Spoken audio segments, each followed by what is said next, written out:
Caroline, are all our panelists in?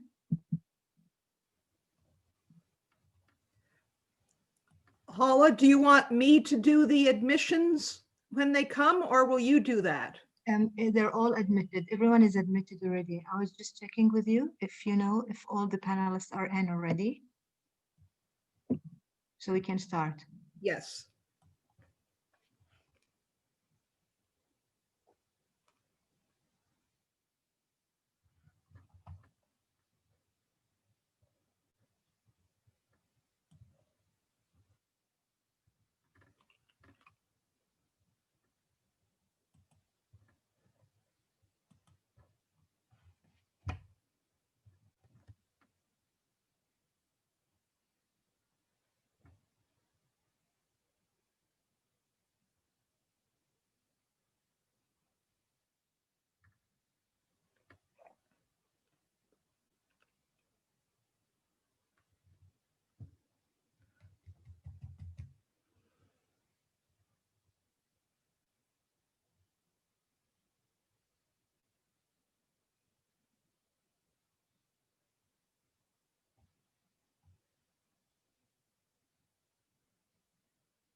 Paula, I think we're waiting for you to start. I cannot hear anything.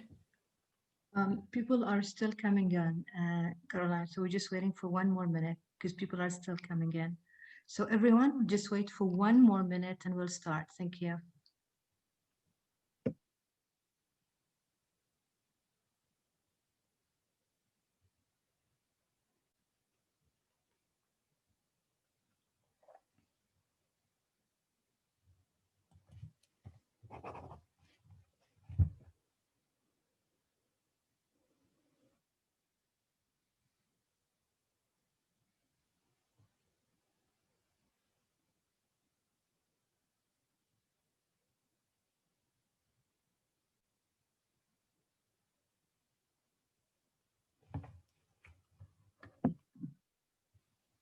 Good afternoon, everybody. From the desert city of Rafah in the Kingdom of Bahrain. Good morning, good evening. Welcome to our NGO dialogue in social responsibility that is hosted by the Environment Friend Society of Bahrain on behalf of the NGO stakeholder group of the ISO 26000 for Stakeholders Global Network. We are today remembering, honoring the 10th anniversary of the ISO 26000. And if we look at a map that I just saw a minute ago, then we will know that today we are a real representation of the whole globe. So welcome everybody. Good morning, wherever you are. Good afternoon, good evening. Assalamu alaikum jami'an. Would like to welcome you to this dialogue that is coming today in 3 sessions. So the first session or the first stream is an introduction to ISO 26000 and its usefulness, and an introduction to the SGN network and its purpose. It will be conducted to you by myself and by my colleague, Caroline Smith from Ecologia from the United States of America. She is the Secretary of ISO 26000 SGN. I am Khawla Al-Muhannadi. I am the President of the Environment Friend Society, and I am the NGO Ambassador for the Stakeholder Global Network, SGN. The second session is a panel discussion with 5 panelists from 3 different countries.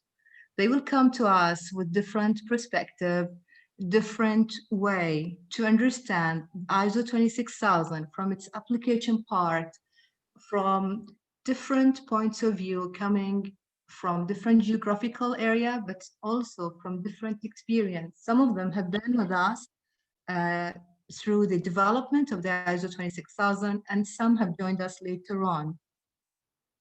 And this session will be moderated by Caroline and myself. And last but not least, the discussion session, which we are waiting for to hear from you and to discuss among ourselves and with you about what you want to know about the ISO 26000, or your views about it, your experience, anything you want to share with us, and about the network. So welcome our dialogue. This is the NGO Dialogue and Social Responsibility. And with these words, we start the first session. So let's start from the beginning. And first, Caroline, if you'd like to say hi before I start. Welcome, everyone. I am really glad to see such a wonderful group of people from so many parts of the world. So thank you for joining us. Thank you, Caroline. So let's start from the beginning. ISO 26000 history, the document, and the current status. And that will be conducted to you by me and by Caroline. Next, please. So let's start from the beginning. What is ISO 26000? The International Standardization, the International Organization for Standardization that is based in Geneva, creates and sells standards to businesses as part of encouraging global trade. But then they looked at the corporate social responsibility as a business opportunity. The idea came of creating a voluntary guidance standard. So this standard is voluntary, is not meant to be certifiable, a voluntary of guidance and not requirement. The first mission of that standard is to define the social responsibility, but then to define it for all sorts of organizations, not only for the for-profit businesses or for the corporation, but all sorts of organization coming from different geographical areas, different interests, different sizes, types, governmental, private sector, or even coming from voluntary background.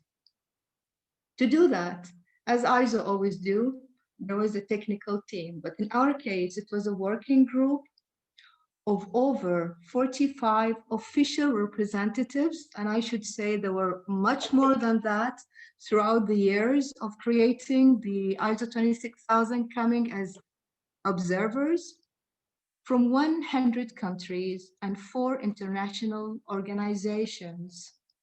This work took 5 years, from 2005 till 2010, when it was finally approved and then the standard was published.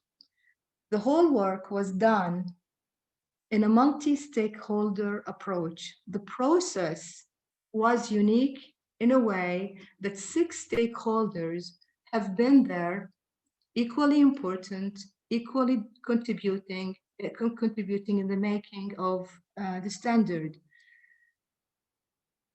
Every issue, every decision was reached through committees, and if committees were not enough to reach a decision, then subcommittees will be formed, and if this is not enough, a special task force will be formed. But at the end, it is by consensus. The challenge was it has to be balanced. There was a concept that we have to be balanced. We have to be roughly equal in number. The representation, whether it's in the panel discussion, whether it is in the plenary, whether it is in small groups, gender balance was always taken care of, coming from developing and developed countries. And then last but not least, the stakeholders. Every work that took place in ISO 26000 has to do with the 6 stakeholders: the government, the NGO, the consumer, the industry, the labor, and the SSRO, which is service, support, research, and others. The ISO 26000 had the mission of coming with a universal definition of social responsibility. If you ask anyone, anywhere, do you know what is social responsibility? The answer is yes. And you will have so many definitions. So social responsibility, according to ISO 26000, is the responsibility of an organization, regardless of its size, regardless of its geographical location, regardless of any specificity about it. It is the responsibility of an organization for the impact of its decisions and activities, including its products, its services, and its processes on the society, the impact on the society and on the environment through transparent and ethical behavior that contribute to sustainable development, including the health and welfare of the society, takes into account the expectations of stakeholders, the 6 stakeholders, and more, and is in compliance with applicable law and consistent with international norms of behavior, and is integrated throughout the organization and practiced in its relationships, including the sphere of influence. And the sphere of influence refers to the range of relationships through which the organization has the ability to affect decisions or activities of others. For instance, the owners of that organization, the customers, the workers, the suppliers, and others. The picture that you see in this slide is not meant for me to explain anything. It's just to show you the complexity of the work. The definition, as you just heard it, it's very simple, but it's very loaded. So when it came to the creation of ISO 26000, it took us 5 years to create it, and that picture that you see, that chart that you see, is the one that has been finally approved by everybody. And Caroline will tell you more about it. Caroline. You're muted. Yep. Thank you. Okay, before I move on at all, I wanted to reinforce a point, Hala, that you just made about these different stakeholder groups.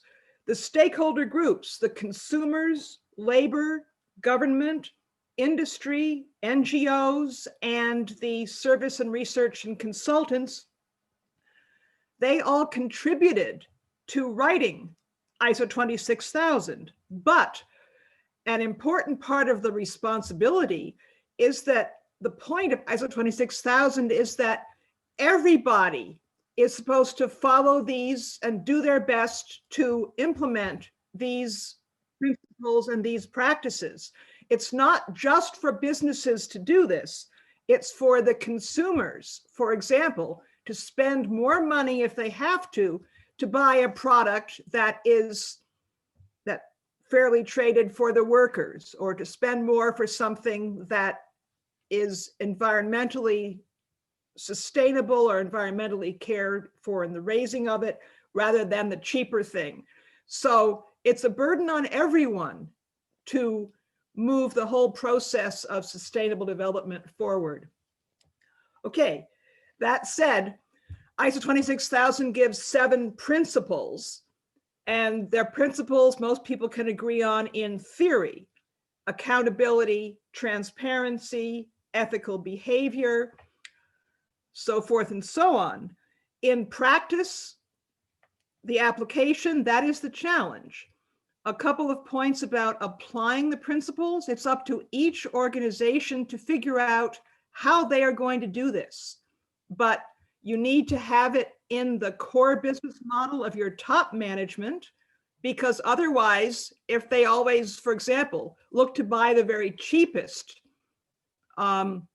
supplies, regardless of the quality or the treatment of the workers or the environmental practices of their supplier. That's just wrong. They have to be able to put their money into these ideas. The two-way communication with the stakeholders, to listen to what your stakeholders have to say, applied throughout the value chain. That's an important part of sustainable procurement, how you use your purchasing decisions to make your commitment. Reporting and verification, and these principles also apply to each of the 7 core subjects. Now, the 7 core subjects, which are on the next slide, are organizational governance, how the organization is run, human rights, labor practices, environment, fair operating practices. That's how you treat your business partners. You honor your contracts, you pay on time. Consumer issues, and community involvement and development. What is your connection with the community where your organization, your factory, your mine is located?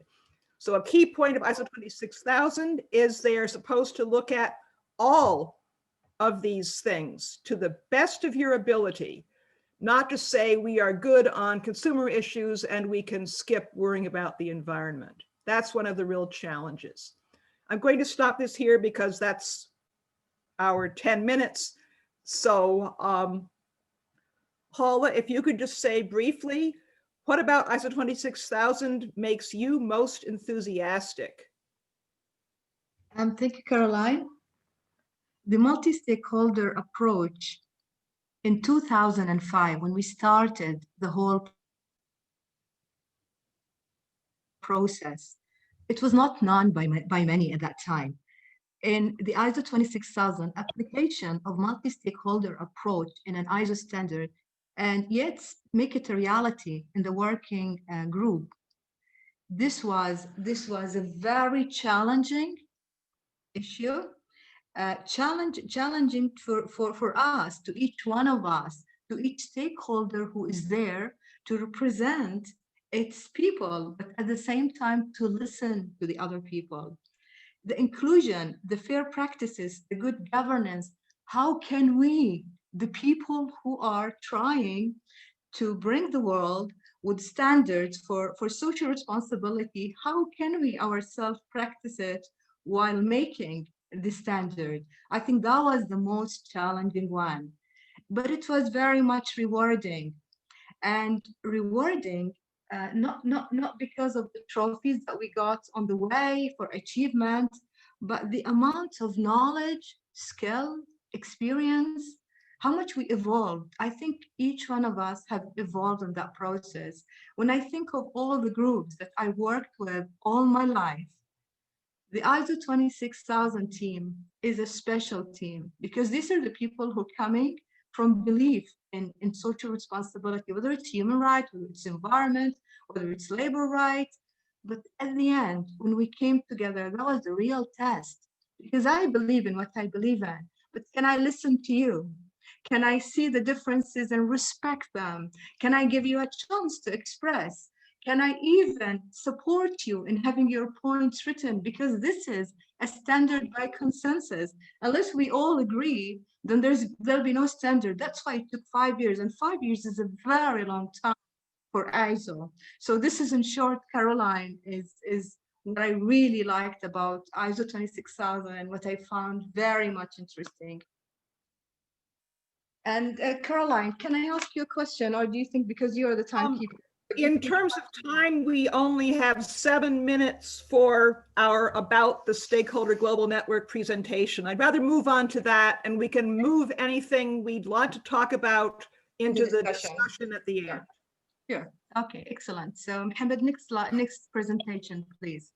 So our next presentation, I hope that we have introduced ISO 26000 to you, and we're welcoming more questions in the discussion, and you will know more about it through the presentations as well. But let's take you now through our network, through our valuable ISO 26000 stakeholder global network, and this will be conducted to you by Caroline and myself. Caroline, why don't you start, please? Okay, basically, The Stakeholder Global Network was founded just a little over 2 years ago. A group of people who had worked on ISO 26000 saw there was suddenly a gap in the group that was monitoring and promoting the process. So we stepped in and created a voluntary informal group at a meeting, wonderful meeting that was hosted in Bali. So the whole idea is to be an informal network that of people who care about ISO 26000, the range of stakeholders from hopefully from as many world regions and communities as possible, and to evolve with it. So we are a network for sharing information and viewpoints, and also for looking at what is happening with ISO 26000 and trying to affect this as it moves forward. And one of the things we do is, thanks to Hans Kroder from the Netherlands, who is on this call today, there is a website which is a clearinghouse for ISO 26000 information, Stakeholder Global Network information. So Hans, if you could say a few words about your website, the website, our website. Yes, I can speak now. Can you hear me now? Yes, Hans, go ahead. Okay, can I share my screen to show something of the website? No, Hans, please just explain it on the screen. Thank Oh, you. that's a pity. I was hoping I could show some of the pages of the website, because you see You in the shared it heading. before. Go ahead, Hans, you have 1 minute. 1 minute. Okay. You see, for example, about ISO 26000, and there is a lot of information. You please have a look at about ISO 26000. There's a lot of information, many free downloads, like the picture that was shown here earlier. And there are also many connection documents, for example, with the Sustainable Development Goals of the United Nations.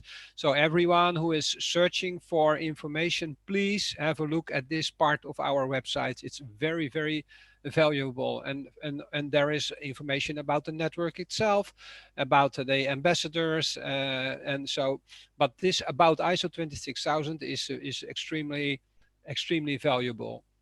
Thank you, and please visit our website and become a member. That's it. Thank you, Hans, and thank you for putting on this amazing website. And I forgot to start with Assalamu alaikum. Wa alaikum assalam, Hans. Okay. Mohammed, next slide, please. Right. So if I may, Caroline, just talk about the composition of the network. So we started with a stakeholder approach. We are very much into making this a reality all the way. But when we look at the composition of the current membership, we are 96 members at the moment. I'm sure we're going to increase the number soon. The majority is coming from the academia, the research services and support. And then the NGO and the industry and the consumers are doing okay. We have an issue with the government, and the government is only 4% composition of the whole thing, but we hope that in the future that we'll have more balance, but this is the current composition. Next, Mohammed. Looking at the global region, Europe is having the majority, and after it is Asia. Africa is 14%, which is okay, and even Latin America, which is usually not represented in many networks that we've seen, they are represented much better than Caroline's area and my area. So, so the Americas, the North America and the Middle East are not doing very well. We hope that this will be remedied soon. But when we look at the Oceania, it's only 1%. Next, please.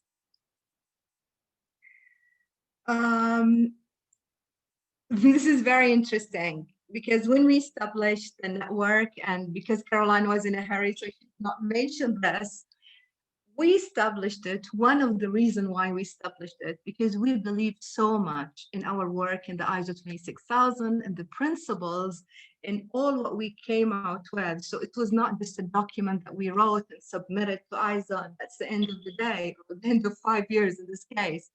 But we really believed then. So we were living in the PPO, the post-publication organization for quite some time after 2010, after the publication, until this disappeared. So we thought that we don't want to disappear.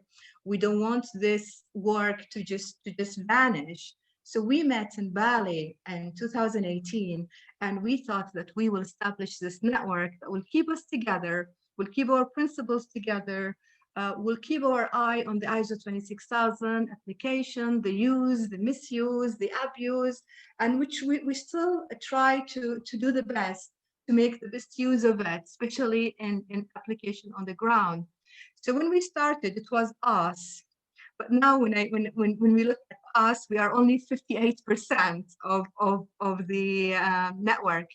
So we expecting actually with time, as the network will grow, there'll be more newcomers, more people joining who are not with us in the making of the ISO 26000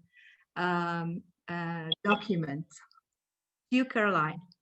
Okay, I just like to end this segment by reinforcing the point that Hala just made, that the future of ISO 26000 and of social responsibility, corporate social responsibility, sustainable development, that lies in the new people coming in and spreading these ideas and these efforts. So we can work together on this, but we also need to be expanding and sharing and spreading these to other groups and other places. So that is a key point of the Stakeholder Global Network. Okay, thank you. And now I think it's time to go to the presentations, the real life examples of how we're just in time. Imagine, we managed to come in time. and aren't we incredible? It seems like ISO 26000 have trained us very well. So Caroline, the panel discussion will be moderated by Caroline and myself, and it will include 5 speakers, 5 panelists from Denmark, India, Bahrain, Japan, and Brazil. And we will start with Kim Christiansen from the Danish Society for Nature Conservation from Denmark. So, Kim, the floor is yours. Thank you, and thank you very much for the invitation, and hello to everyone. Just a brief presentation from a Danish NGO perspective. If we can have the next slide, please. The Danish Society for Nature Conservation was established in 1911. I found some pictures of old men, especially old men, but also a few women who were there, and it was very much about protecting nature conservation at that time. But since the society has evolved into the greatest Danish, or the biggest Danish association for nature and environment, we have around 130,000 members in total in Denmark, and they each pay around 50 euros per year to be a member. This is what we in ISO 26000 would call a classical NGO, a member-based NGO. At the bottom of the picture, you see the challenge or the starting point also for ISO 26000, but also for sustainability discussions. The 3 pillars, the social, the economic, and the environmental basis of sustainability and how they interact to each other. When I had to introduce this to what happened to the presentation. Next slide, please.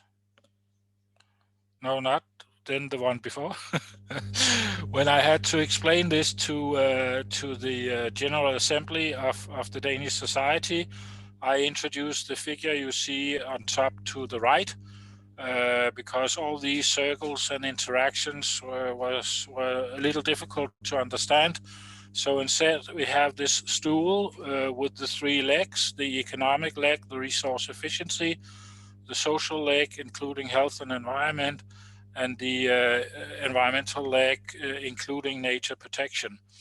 And to have a stool, you also need the seat, so you need the institutional framework that connects everything, and this is in ISO 26000, covered by the core subject called governance. The other illustrative effect of the stool is that if the legs are not at the same height, you will fall. At the bottom of the picture, you can see that I have been in the Environment Committee for this society since 1991. I have been chairing the local Agenda 21 network in Gladsaxe since 2007. The local Agenda 21 network in the society from 7 to 11. I have been in the CSR committee of the 92 group also since 2007. This is a cooperation of 20 plus NGOs established as part of the Rio conference in 92. Big surprise. I have been in the Sustainable Development Goal Working Group of the Danish NGOs since 16, and I have been chairing the local Agenda 21 in Gladsaxe since 1999. So besides my normal job as an engineer and consultant in environment, I spent at least half my time doing voluntary NGO work. And I also started up in the ISO 26000 work group as a NGO representative, and I stayed with that role all through the process, although I was hired in 2007 to Danish standards. So for some times I also represented Danish standard in the process. Next slide, please. In the Danish society, we have worked with social responsibility in two projects. As you see, we have put the C into parentheses because it's not only corporate, it's for all stakeholders. All stakeholders can work with social responsibility. In 2011, we hired a new educated engineer for 1 year to work in the administration together with me, mapping activities, policies, and strategies of the society at that time, and involving all employees and external stakeholders in workshops to set priorities and to look for opportunities on how to be more social responsible. We also had the idea that the Danish society should attain certification to the Danish certifiable standard DS 49001, which is based on ISO 26000. And yes, Carla, I know I'm not allowed, but we made a certifiable version anyway. And then we have the 2019 project, which is ongoing because of the COVID-19. We had some challenges, but basically what we do in the 2019 project is that we look at what we learned in 2011. Then we have a dialogue with around 10 other NGOs on walk the talk experiences. So what kind of food are you serving in the canteen? How do you transport to meetings? What is the 20 heating seconds. and electricity supply in the administration building, etc.? We are doing a gap of the DN administration towards the DS 49001, and we will finish with an employee workshop to develop goals, objectives, targets, and strategy. Thank you. Thank you very much for the presentation from Denmark. Thank you, Ken. Our next speaker is Sandeep Saxena from ActionAid, India. Please, Sandeep, take the floor. And you got 5 minutes. Nice doggy.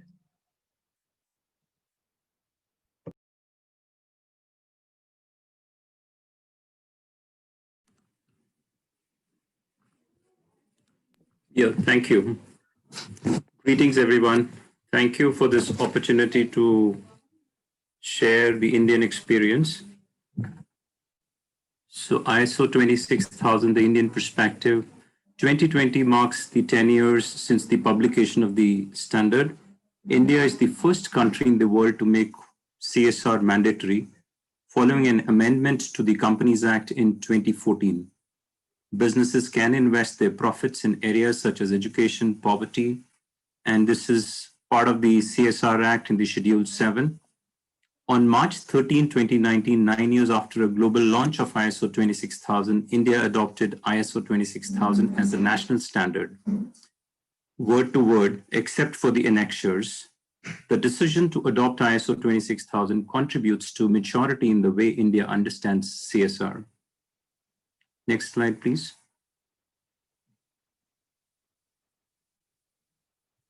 With over 7 billion spent since 2014 on CSR projects, a robust framework of ISO 26000 will help company secretaries, the directors, the decision makers, the CSR board to plan, do, check, and act on the CSR projects in a scientific, professional manner.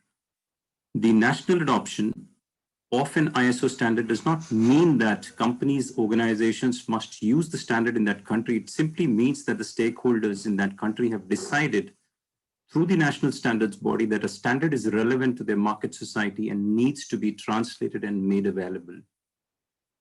Next slide, please. The overall goal of ISO 26000 is to help the user organization behave in a more socially responsible way and thereby contribute more to the sustainable environmental, social, economic development. The subjects at the core of ISO have influenced the way that companies do business, how they treat their employees, and how they assess and limit the impact of their activities. I think Dr. Kavla and Caroline very beautifully shared the entire standard, the core principles. While the society has made progress in many areas over the last decade, the guidance of ISO 26000 remains relevant to addressing today's challenges, with many being forced to reassess the way that they do business in the light of COVID-19. The importance of social responsibility has come to the fore as a component of building a more resilient and more equitable society. Next slide, please. So I'd like to skip this because this has been covered earlier. Next slide, please. Yeah, so ISO 26000 and the Sustainable Development Goals. ISO 26000 is one such set of standards that existed long before we even heard of the SDGs. The 26000 provides guidance on how businesses and organizations can operate in an ethical and transparent way.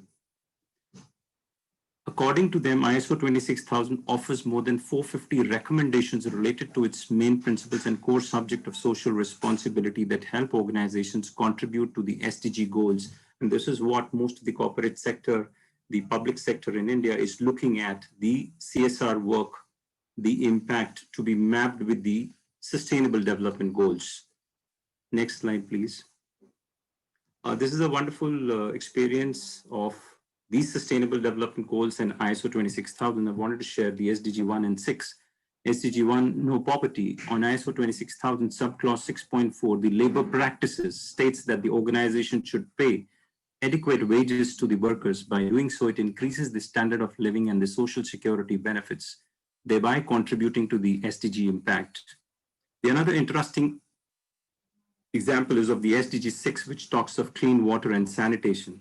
ISO 26000, the subclause 6.7, consumer issues, educates the organization to address the environmental protection mechanism like an efficient use of resources, energy and water, and the proper handling of the disposal of the waste products and recycling. Similarly, there are a lot of ISO 26000 features that run parallel with the SDGs. So that's a wonderful map of the ISO with the Sustainable Development Goals. Next slide, please. Benefits, I think we have all discussed about it. So the major benefit for the NGOs is a lot of transparency and donor confidence. You know, while we reach out to the donors for support of the projects, so I think these standards holistically, you know, present the complete transparency and support the donor confidence, helps in more access to the donors, and also it improves the reputation of the company. The third-party guidance we follow on the ISO gives a community development through improving the overall literacy, emphasizes the rights of employees, improves gender equality, human rights, it enhances the reputation, also increases the competitive advantage of the organization. I would like to kind of emphasize here on the core subject of the NGOs while we talk of ISO. So in the Indian context as well, like the ISO 26000 is IS 26001 in India, which is a certified standard now for the corporates, the companies. So it's got the basic level certification, it's got the advanced level certification, but not at the moment for the NGOs. But while the corporates follow the guidelines of the ISO and get themselves certified on this, the NGOs who implement the projects are supposed to understand, have an understanding of the guidance standard of ISO 26000, so they are better aligned with it. Next slide, please. Okay, Sandeep, can you wrap it up because you're over your time and we need to have time. Thank you so much. I am done. I'll just go to the last slide. Next slide, please. Yeah, ISO 26000 uses the continuous improvement, the plan, do, check, act framework to translate the standard into actionable steps on the journey from legal compliance and risk to meaningful core values and sustainable growth. Thank you so much for your time and patient listening. Thank you very much, Sandeep. We reach the third panelist, and this is our lawyer, the woman defender, Dr. Lubna Dawani from the Environment Friends Society. The floor is yours. Thank you, Dr. Khawla, and good evening for everyone.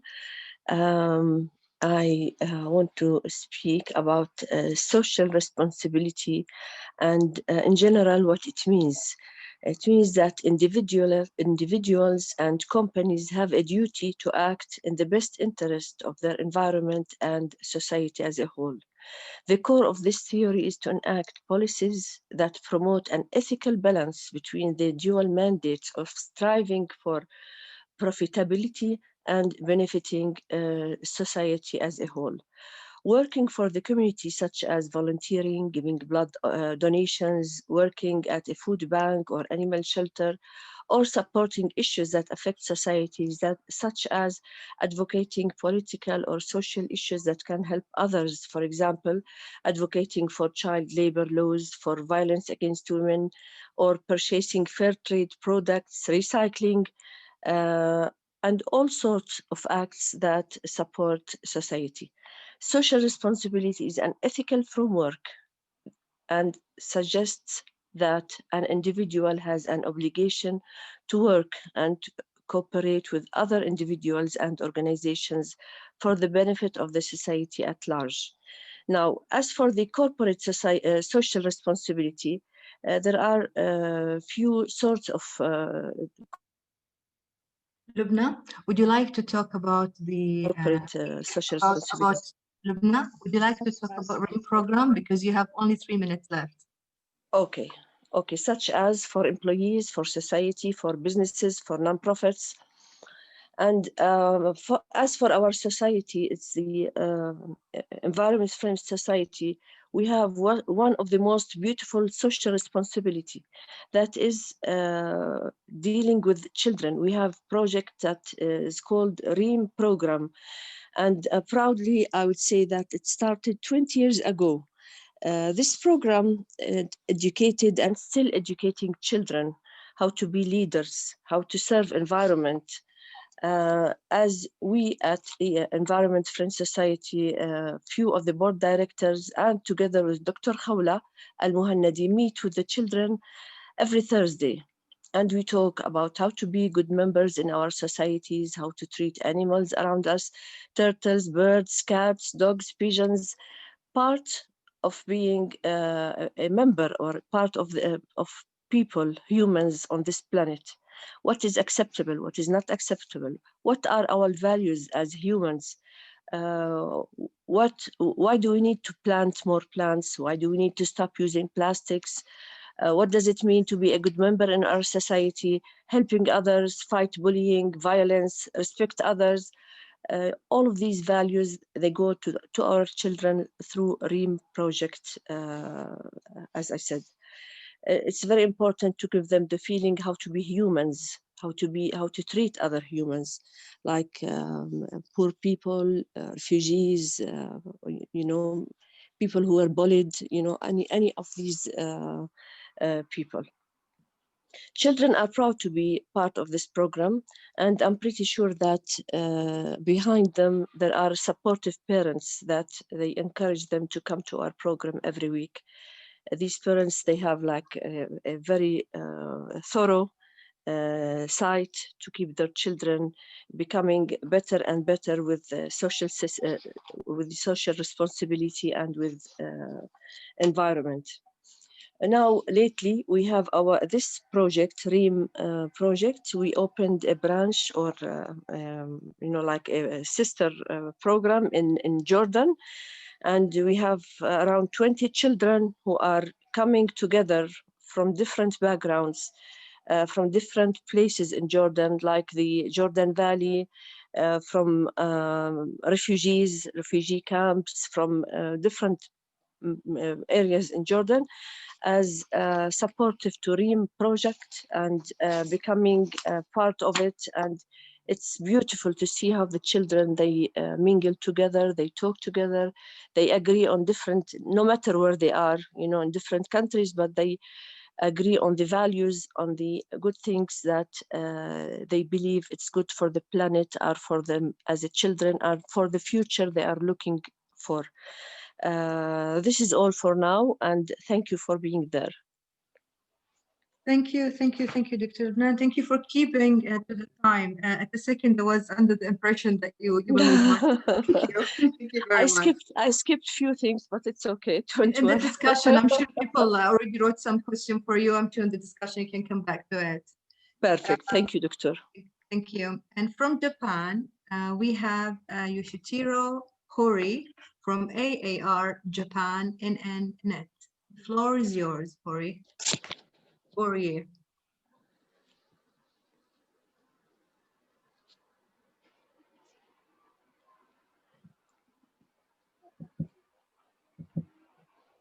Hori, are you unmuted?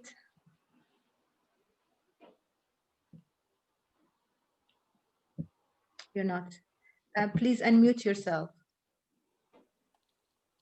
Hello, good morning, good afternoon, Hello. good evening. Yeah, this is Horie from Japan, and thank you very much for this opportunity for presentation. And I will present about the implementation of ISO 20000 NGO sector in Japan through the case of Air Japan. And next slide, please.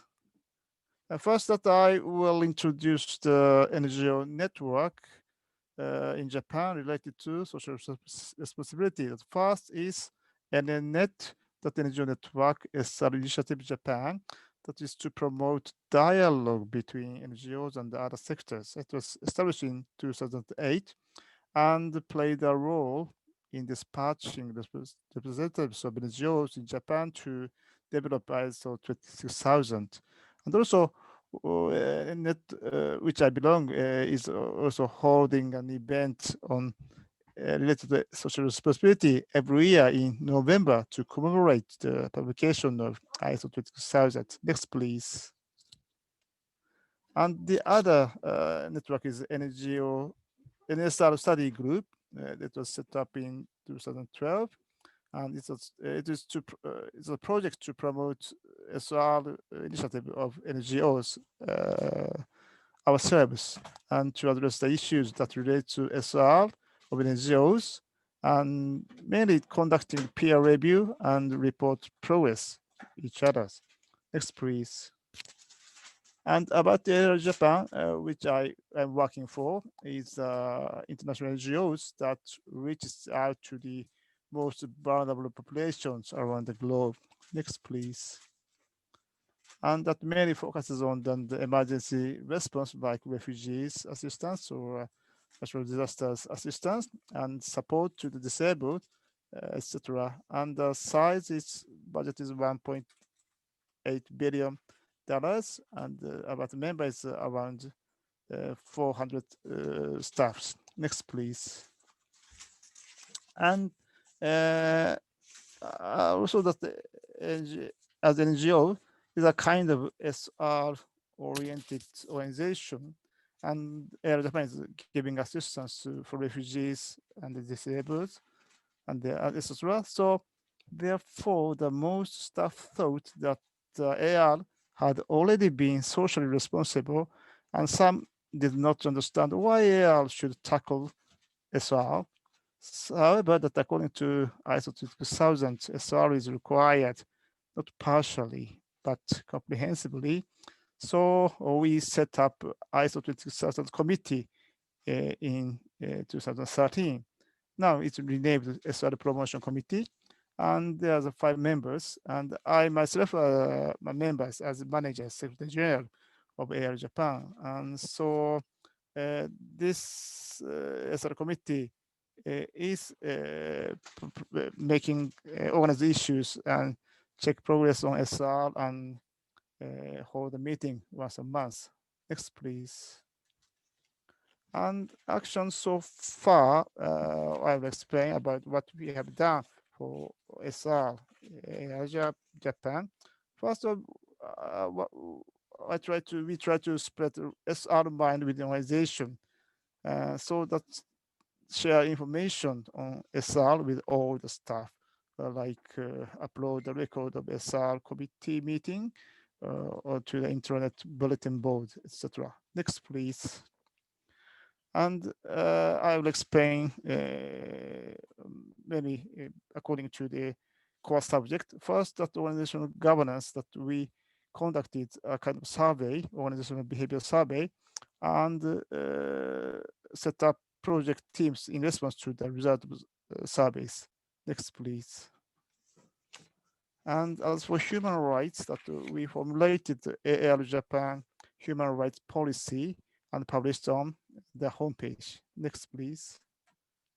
And about labor practices, we did many things on these matters, but mainly in this presentation, like that, appoint us staff in charge of internal training. So we mainly focused on the human resource development in these years.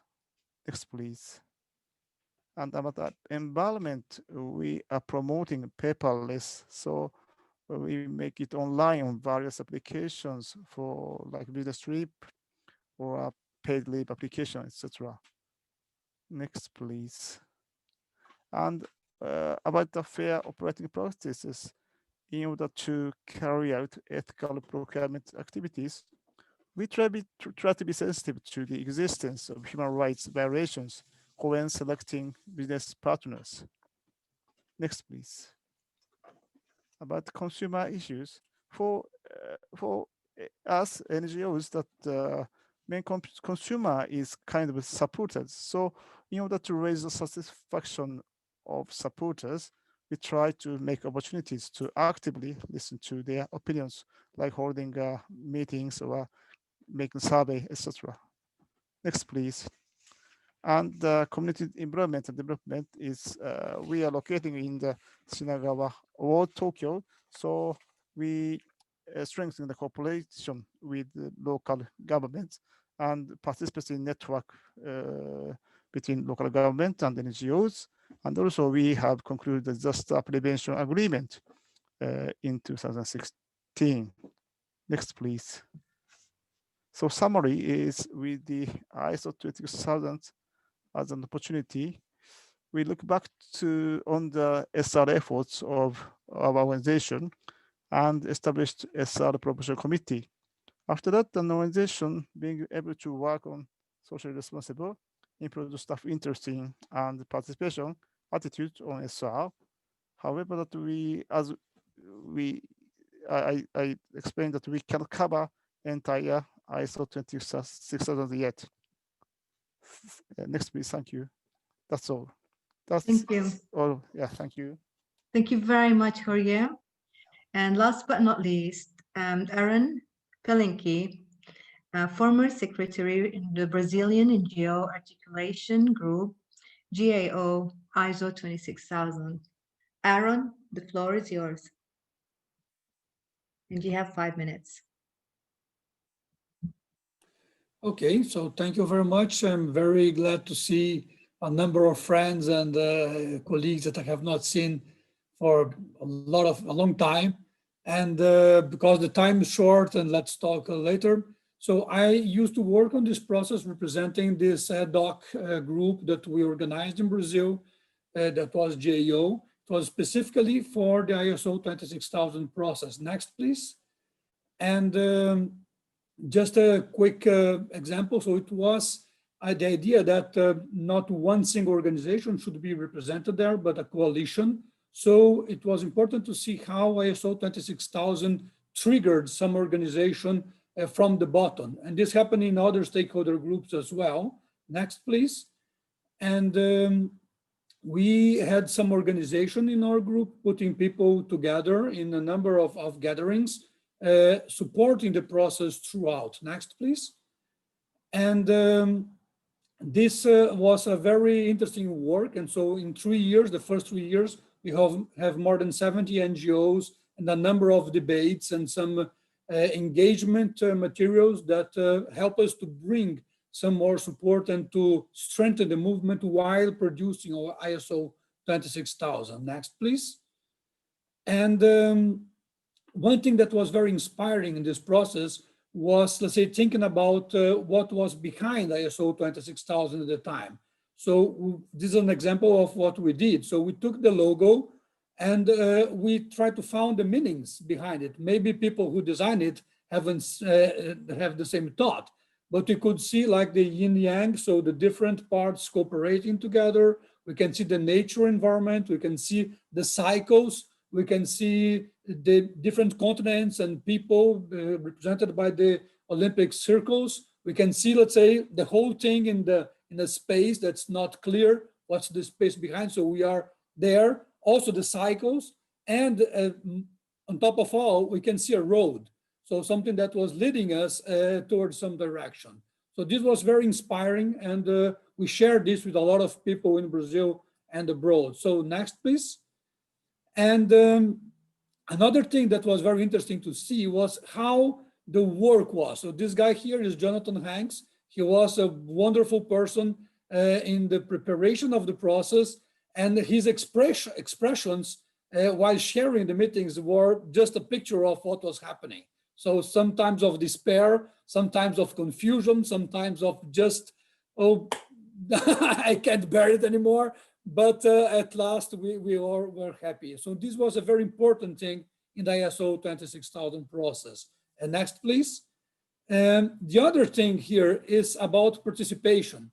So this was a picture I took in Sydney in my second international event.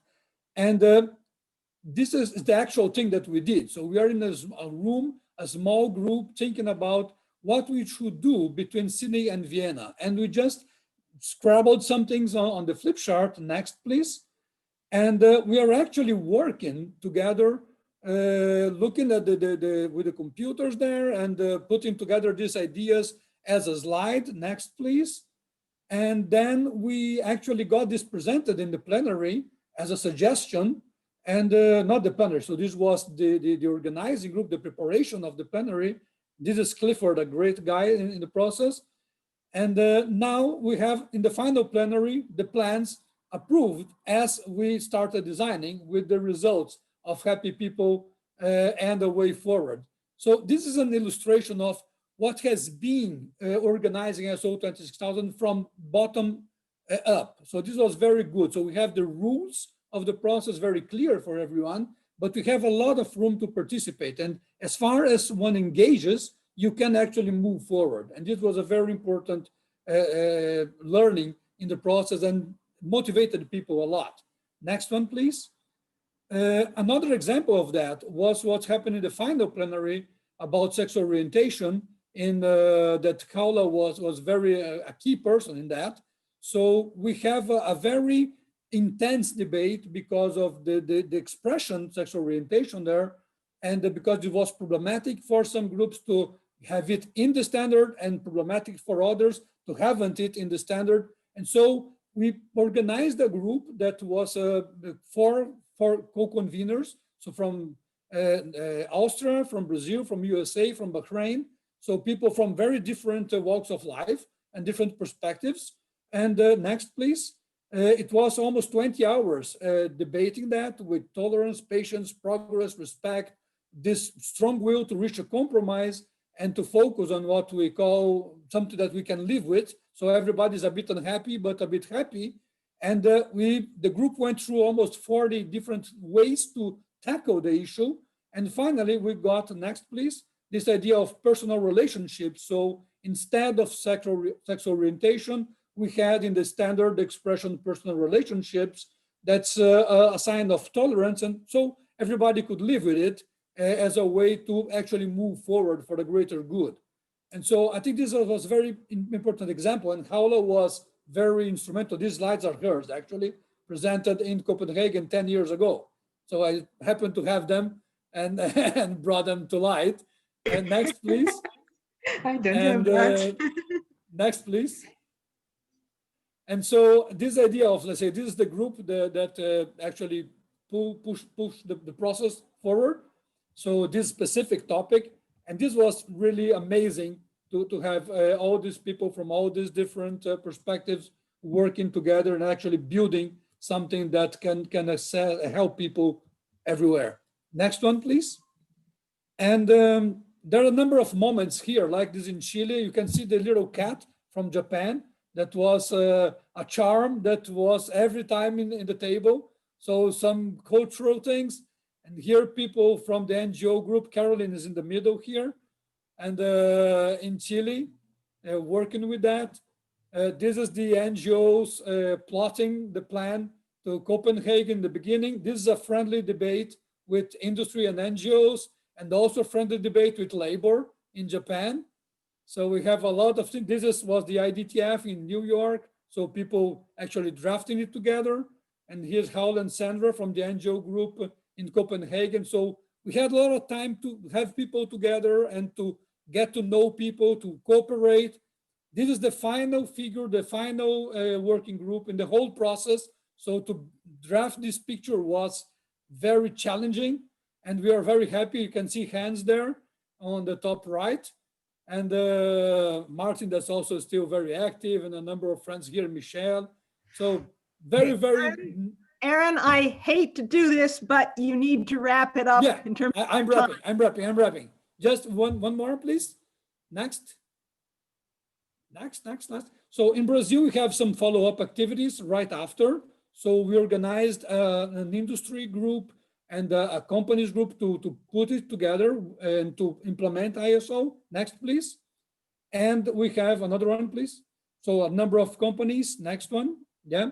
And finally, we think that ISO 26000 is still the role of being this vital bridge between what happens in the real world, let's say, in industry, in the daily life, and the big global agreements. Now, we have, this slide is also from 10 years ago. Now we have the SDGs, we have a number of things, but we still have this role as a bridge to connect, let's say, business and real life activities with these huge, ambitious ideals that we have. And I think this is still something that ISO can bring forward and connect to these other big global agreements. So it's not in place of the global agreements, but it's actually helping to bridge them. And that's the key thing for me about the role of ISO 26000. It's not reinventing the wheel, but it's helping to connect these big things to the daily life of organizations of any nature. Thank you very much. Thank you very much, Aaron. That was an inspiring presentation. So lovely to see you, Aaron. And sorry, everybody, I didn't have time to say hello. So Sandeep, Lubna, Aaron, Kim, hooray, hello. It's so lovely to see you. Now we have reached a place where we can relax a bit. It's the discussion and the dialogue session. So we'd like to open the stage first for people to have questions. Otherwise, Caroline and myself, we have many questions for you and many questions for ourselves. So Caroline, if you'd like to start with a question while I check the chat and see if anyone wants to ask question, please raise hand. Well, I'm most interested in hearing from the audience what they want the panelists to talk about. I will say one thing that impressed me with each of the 5 panelists' contributions is that whole idea that Aaron brought in about ISO 26000 as a bridge looking at what people can really do and encouraging everyone to think and guiding them how to approach improving in all of these areas and what they're actually doing. And that is a real key. It is flexible, so you adjust to your situation. One example just from Ecologia's work was we worked with a Chinese factory curtain manufacturer, and it was very interesting to him just to realize, to look at those 7 core subjects. And he had thought he was treating his workers well enough, but he realized that talking to the workers themselves, finding out informally what the workers were worried about, speaking with their managers, he identified bullying, especially bullying of new people from the countryside, as a problem for a number of the workers in the factory, and they took really good steps to address it, to try to change the whole culture of the workers and the managers on this issue. So I would not have thought of that as a key point, but he looked at his own factory and he figured out that was an important thing for him to work on. So it's flexible, but you have to have the commitment to take it seriously. Okay, if somebody could come up with a question, maybe Yes. all. I could see Professor Muniaz. I am asking you to unmute. Please unmute yourself and ask your question. Professor Muniaz, the floor is yours.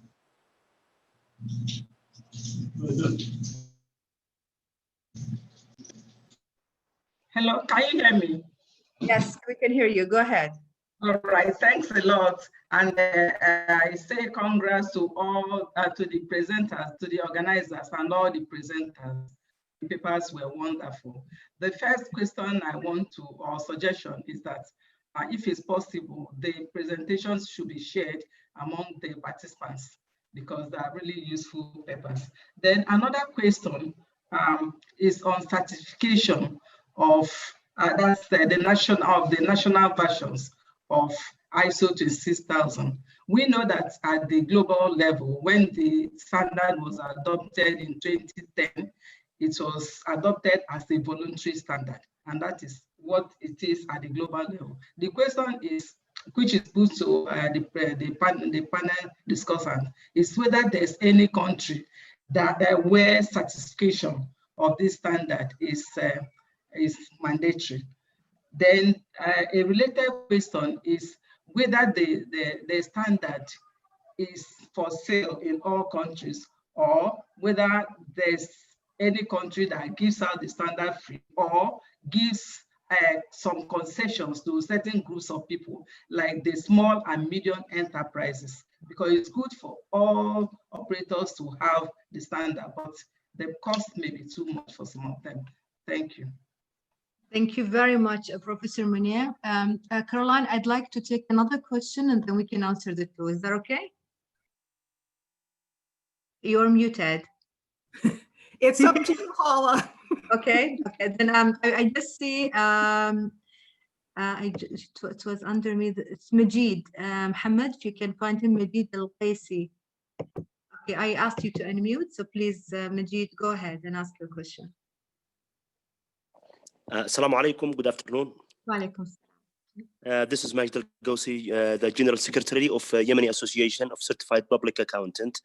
Especially during our work at the auditing and financials of the NGOs, we really find that we need to implement such a bylaw regarding this ISO 26000 to help the NGOs people to come better work and to help them out. I don't think يعني what do you think of this idea? Thank you. Thank you very much. And I'm so glad that we have participants from Yemen. Caroline, go ahead, please, if you want to answer. I'd like to answer this one first because this is a topic that I have a lot of interest in, and that is responsibility in managing money, bookkeeping, accounting for it, and honesty about this whole process. So I feel it's vitally important. And for every organization, for many NGOs, they start by people with the mission and the heart, and quite often they don't like to deal with all the realities of tracking the money and reporting, and they don't want to worry about exactly accounting for the money because it is a different kind of work, but it is crucially important. And that is where an honest third party accountant or auditor is very valuable, because you can teach the organizations you're working with what they need to do to be professional in their money management and to be open in their accounting for the money that they receive. And I'll just mention, in the United States, one problem with a number of American NGOs is that they want to keep, they're very large, some are very large, some are very wealthy, and they want to keep their executive salaries a secret because they think people will not donate for their worthy causes if they realize that the executives get a very high salary.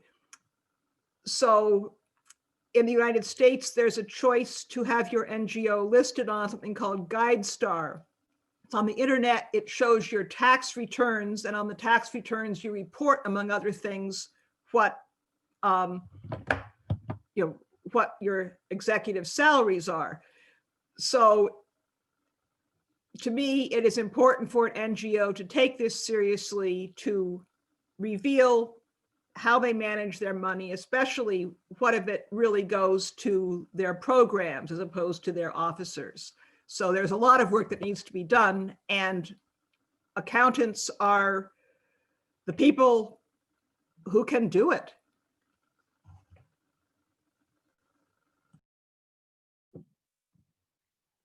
Right. And Caroline, would you like to respond to the first question? Well, Alicia had several questions all in one. The first Maybe one, the panelists as well. After Caroline, the panelists, if you want to respond, you can. Sorry, Caroline, go ahead. The first question about the presentations, and also someone requested the chat. Hala, if you and your team could do that, I think that would be excellent.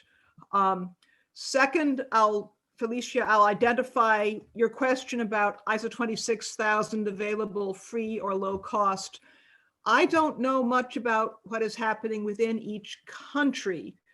I know there are a lot of consultants and NGOs who have put together summaries and guidances and things that are available for free.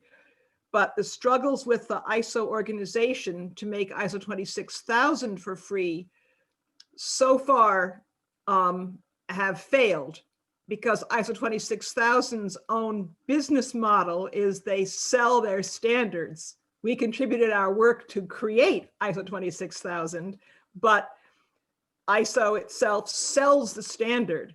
So this is not very consistent with the guidance in ISO 26000. We have not solved this problem yet. Thank you, Caroline. Yes, Aaron. Mohammed, can you unmute Aaron?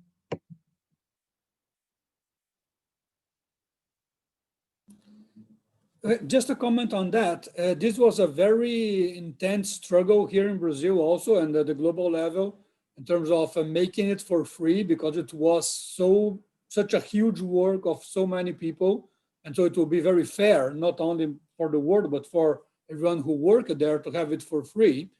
And in Brazil, we got a legal agreement that the Brazilian Standard Organization, ABNT, they have been compelled to make it for free. So there is a link here in Brazil where you can download it. It's in Portuguese, but many people can actually maybe translate Portuguese to other languages, and it's legally for free download. I will share the link. So if everyone wants to have a Portuguese version of ISO 26000, the Brazilian version with a translation back to Portuguese, you can download it. I will share the link in a while. Thank you, Aaron. Thank you. I'd like Latifa, Dr. Latifa, to tell us about how does children feel about social responsibility. I'm very happy to see amongst the name Latifa. Okay, she is not a child anymore, but she was a child in REAM program for little environmental leaders. When she graduated, she came to teach in that program, and it's absolutely voluntary program. No one get paid for it. It's going on for 20 years, but for free. So Latifa, please give us a perspective from youth and from when you were a child about how do you consider, just give us a picture from inside, how do you consider your social responsibility as members of REAM program toward the environment, toward the society? Go ahead, please.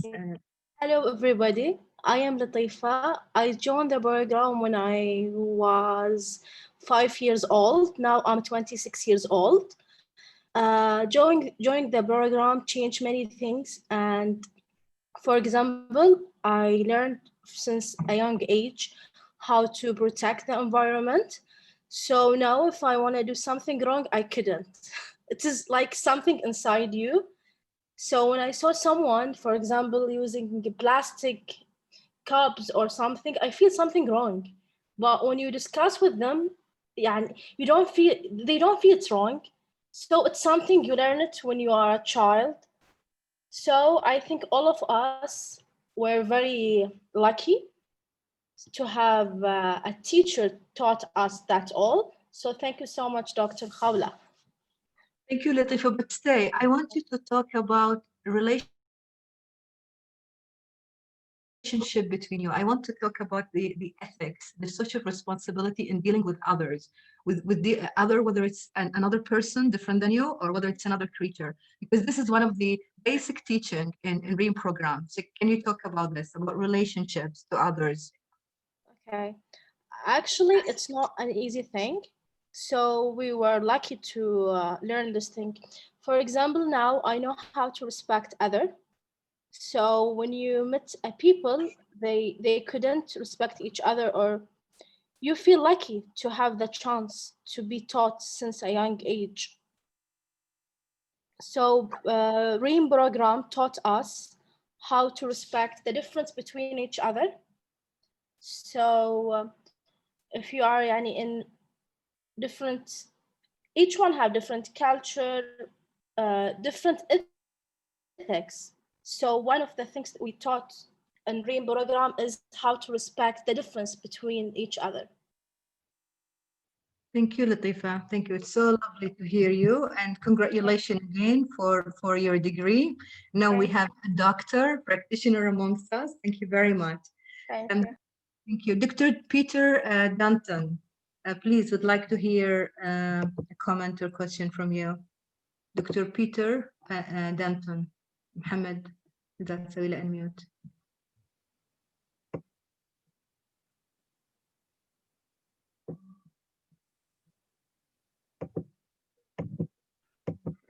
Yes, go ahead, please. Hello, Peter. Please go ahead. Okay, we unmuted you, but you muted yourself again. Right. Mohammed, أنت سواني ما قادرة. Okay, there. That's working now. Yes, great. Hello. Good morning from the middle of Canada. I'm one of the two representatives from North America here. My concern actually relates to that, why there has not been more uptake on ISO 26000 in North America, and how we communicate the importance of this outside of the current network to new people. Thank you. Thank you very much, Dr. Peter Danton. Caroline, you should respond to that. It has your name on it. Okay, first for the United States, one problem, and it's a United States cultural problem, is the United States as a group culturally, people tend to think of themselves as we are so big, we can do what we want. We all know there are a lot of limits to this, but Americans are less, people from the United States are less attentive to United Nations, international norms, ISO, the only thing for businesses, US businesses that sell to other countries, obviously they pay attention to the ISO production standards, but it needs a long-term cultural shift, which has been slow. For Canada, I will say, Peter, that we have the Canadian member of the SGN is very active. It's Kernighan Webb at Ryerson University in Toronto. He hosts a lot of discussions. He does a lot, including things about ISO 26000 and CSR generally. So you might want to get a hold of him and see how his network is doing. More than that, I can't say. Right. Hanouf, can you tell us if there is more question? I'm trying to follow the chat, but just too fast for me. So Hanouf. Hola, there are the two hands up. Divya has her hand up, Divya from India, and also Kim Christensen. So we might want to get to the people. Right, then Divya. Okay, can I see hands from where I am? Thank you, Caroline. So Divya. Yeah, a very good evening. Am I audible? Yes, you are. Hello, Divya. Thank you. Lovely, Thank lovely you. to hear your voice. Yes, thank you, Khala, for sending the invitation. And I'm very happy to be part of this discussion, though I come from academia and had been part of the drafting process of the document from 2007 onwards. So many people who spoke here, it was like a journey down the memory lane. But I haven't been part of the NGO discussions per se as a stakeholder group. So today my question is that from 2010, what kind of a change does NGO group or NGOs feel has happened in terms of their ease of addressing CSR by the organizations? It's 2020 now, and it was 2010 when we worked on ISO 26000. So for NGOs, what kind of transition has happened in the scene or the scenario of CSR? And my question is for the reason that we are entering into a second phase where maybe we would be working on spreading the message of ISO 26000 or maybe changing it further. So how does the NGO as a stakeholder group feel about itself and its presence? Anyone who is from the group may answer it. It's an open question. Thank you, Divya. Thank you. We'll come back to your question. Let Kim ask his question, and then Caroline, if you agree, we'll address both questions. So Kim. Yeah, thank you. It's, I would say, more like a comment, or actually three comments. The first one is walk the talk within the NGOs and how you work with an NGO. It can be on the strategic side, it can be on the accounting side, but we have to take our own medicine.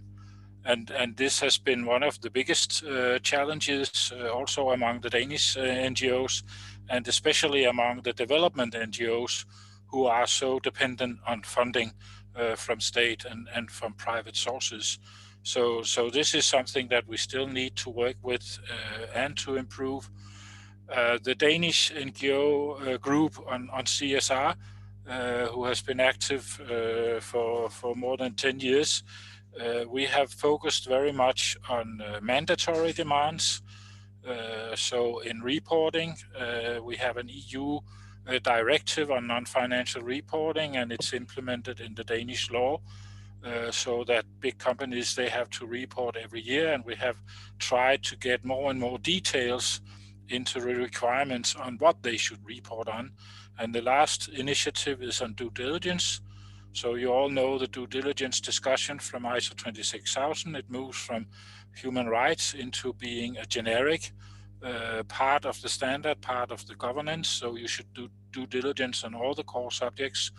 And now there will be an EU proposal, and there will be legislation in several countries coming up that makes it mandatory to do this.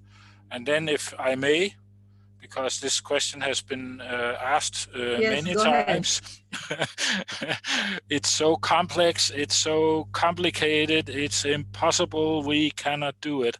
It's not. Who are you talking to and why? What are you talking about and why?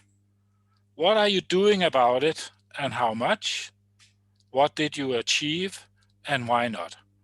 If you can answer those 4 questions, you are on social responsibility route. Thank you. Thank you very much. Caroline, would you like to comment on any of the 2 questions?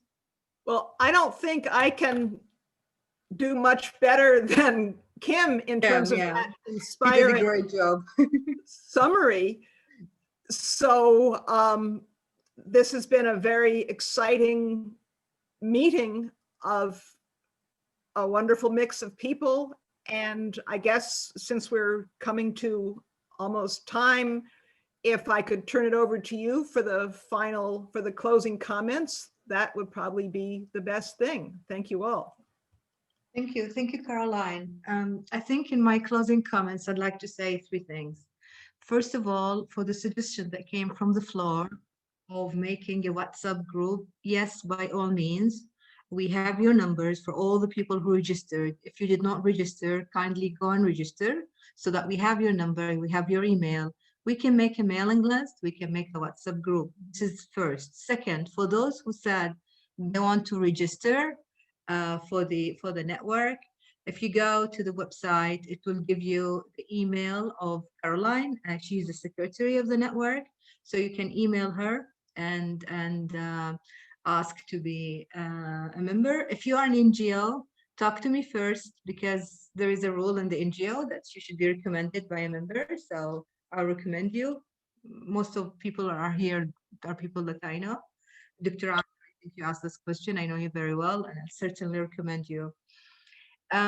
Third, I would like to thank very much my colleague Caroline. Thank you very much for the amazing co-facilitating of this event.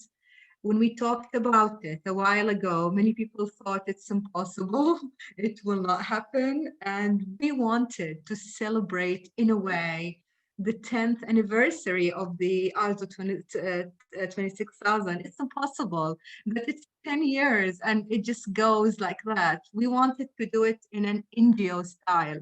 So Kim, you understand what I mean? Aaron, you know what it meant just to be together in one place and just to bring those memories, and that meant the world for us at that moment. And now when we think about it, we know, and this is part of the question, part of answering your question, Diria. I think what is happening in the NGO world is what we are doing in our NGOs, in our small or big NGOs. I think the ISO 26000 have evolved us into better human beings. And with time, we're doing much more than what we think in our little NGOs, in our huge NGOs, in our atmosphere, in our universities, and everywhere that we are at. And I think this is the essence of the whole thing. I read the chat comments, and every second that I got, I was reading through the chat comments. I'm really impressed by the people who have joined us today. And yes, we are from all over the globe, and it's amazing. When I read the countries, I did not know that someone from Yemen was with us, but then I discovered someone was with us from there. And I think when I look at the complete list, we are from all over the world. And one of the comments was, we are together today and we should work together. We should continue thinking, we should continue discussion. It came from someone who said that he had to leave. And I think this is amazing. And if you agree with me, Caroline, I think this is what we want to take from here, is we have started this and we should continue. Sandeep, Hooray, and Lubna have given us through three different perspectives from three different countries who are so much different in so many things, yet they all come together in one thing.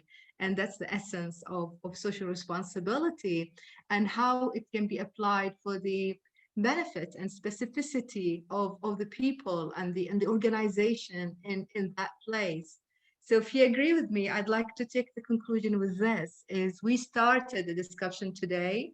Um, there's no conclusion, but let's continue the discussion. We will build the WhatsApp group. We will build the mailing list, and we will help you to register if you wanted to register to our network. But the most important thing is to keep this discussion going on. Caroline, I'd like you to end.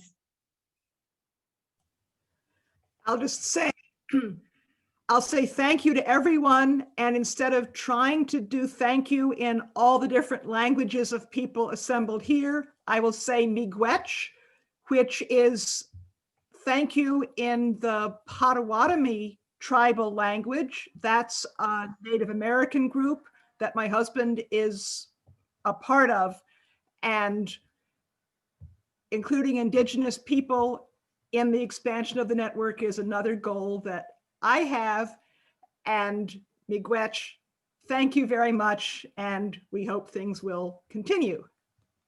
Thank you very much. And Mohammed, please open everyone's microphone so everyone can say goodbye before we leave. We can hear everyone's voice saying goodbye on their own. Okay, okay. Finally, أعطيني ولقطني دوم. شكرا. everyone, bye-bye. مع السلامة. في أمان Thank you, الله. Paula, and your team. Thank you. Thank you Great very to much. see you, Bye Divya. bye. Thank you. Thank you. Thank you, Dr. Pula. Thank you. Take care. Yes. Bye. Thank you very much. Thank you, Dr. Pula, our amiable leader. Arigato. Kwaheri. Thank you. Thank you. Thank you. Thank Kwaheri. you. Thank you.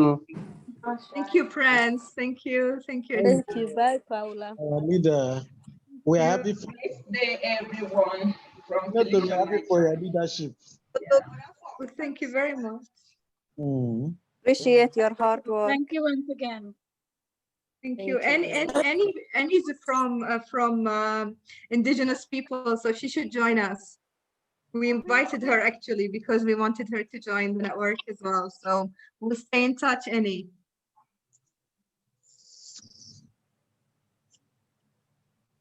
Thank you very much, everybody, and thank you for coming. Thank you for joining us. Zaid, thank you very much. Thank you, Khawla. شكرا دكتورة حولة. Thank you so much. شكرا Really, دكتورة لبنى. really Zaid, will enjoy, Khawla. Thank you very much for inviting.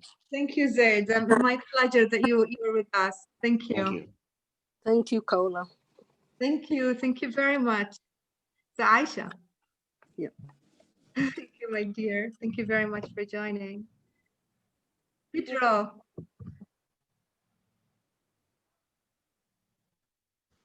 Aisha, is your daughter here as well?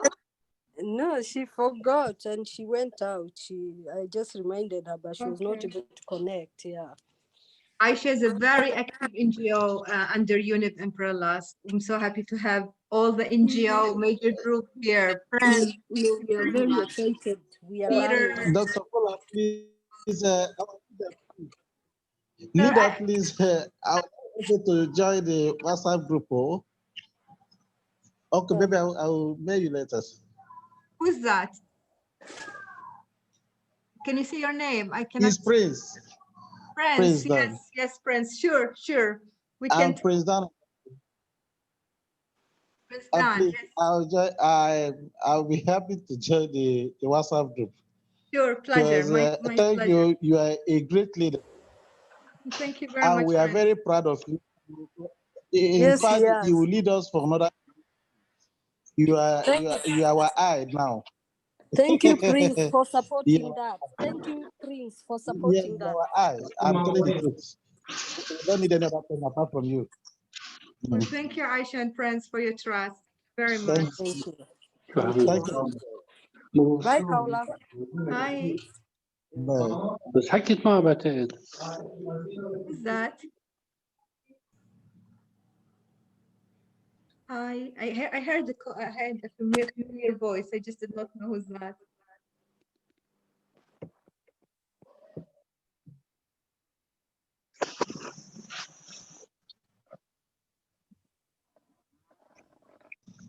Really, thank you everybody for joining us. Thank you very much. It's a pleasure to have you, and I hope that you've learned from it, and I hope that you enjoyed it, and I hope that we inspired you.